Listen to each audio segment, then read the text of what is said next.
भगवत गीता से पूछोगे परमेश्वर कौन है, तो जवाब मिलेगा कि श्री कृष्ण ही परमेश्वर है।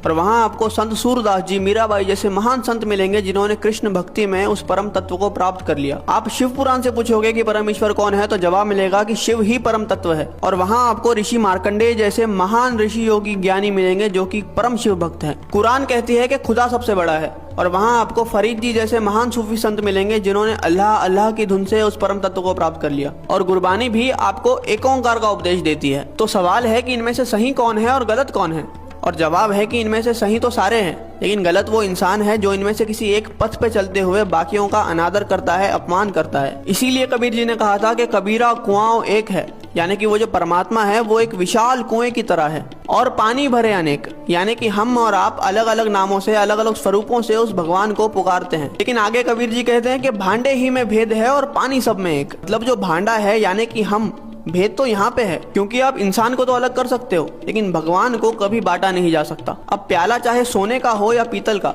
उसके अंदर जो पानी है वो तो अंत में प्यास ही बुझाएगा।